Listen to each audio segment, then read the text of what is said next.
land miles than the yachts.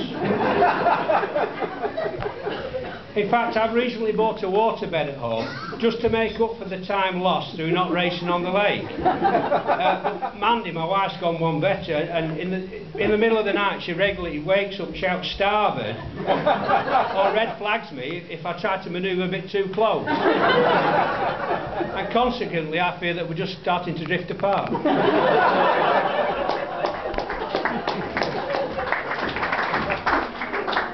You may have noticed on your table a sheet of paper with a poem made famous by Stanley Holloway and actually written in 1932 by Marriott Edgar.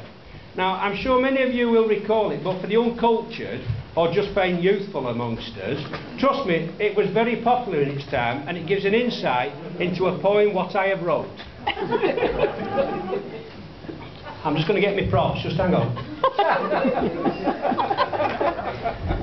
Oh, here we go. Now, you'll have heard of the Ramsbottom family, and young Albert, their lad, and the holiday they'd taken in Blackpool, which in fact had turned out quite bad. Albert got ate by a lion, named Wallace, if my memory's right. But what folks don't know about the story is that he was coughed up later that night. Now, the lion felt instantly better, and his figure once more became lean. But the only thing different with Albert was his hands and his face were quite clean. So this year the Ramsbottom family, they headed north to an inland spot. Bowness was the town, it were right near a lake, and the weather was guaranteed hot. They sat on platform at station. Train had been due in at 3:45. Ma said, "My bottom's gone to sleep." And Pa said, "I know, I've just heard it snore." Well, they boarded the train bound for Oxenholme.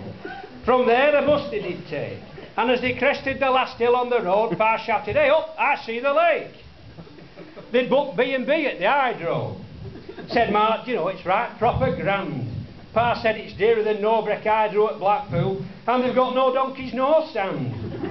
"If they've got no sand to play on," said Albert, "well, what shall I do with my spade?" Pa said, "I'll tell you what you can do," and that fairly frightened the maid. Well, they settled into their room that night, and Albert gazed out at a lunar meridian.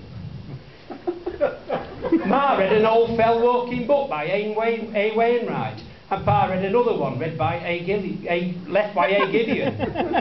Sorry about that. At breakfast they ordered a full English, but it were a full Polish they were fed. And Pa said, "I'll have a decapitated coffee," and that's coffee served without any head. Well, they went outside, they put the pack-a-macs on just to give a bit of shelter from the heat, and Albert, he started speeding up fast as he hurtled head first down the street. He whizzed past that church like a demon. He was travelling like a bat out of hell, with his stick and his horse's head handle. It was the finest that the administrators from Wolverts could sell. He raced out full length at Jetty. His legs, they were going like stink. He got to the end, he tripped over a duck and did a belly flop into the drink. Ma and Pa arrived just in time to see Albert's cat floating away. Ma said, "Oi, let's reconnoitre the scene," and Pa said, "No, we'll just search the bay." Well, they searched all around the lakeside, and Ma started to get right upset. Then they heard a shout. It were Albert! He were on some rocks in bay, soaking wet. Another page. Pa hired a boat and he started to row in direction of their little lad. Ma dried her eyes and blew her nose and said, "You know, I'm right proper mad." When they got to the lad, he was shivering with cold. His clothes, they were soggy and limp. He'd been holding his breath for so long under the lake, his face was as red as a shrimp. Now a passing sailor had seen the occurrence, and he shouted out, "Hey, what's to do?" Pa shouted back, "Your lad's nearly drowned, and him in his Sunday best too." Well, the sailor, being a good nature, he threw them a line and said, "Follow me. I'll tow you back to my boat club. It's called the LDBC." They clambered up onto the jetty. Ma went upstairs to dry off the lad. Pa signed a guest book. He shouted, "It's drinks all around." Place were empty, so he weren't half right glad.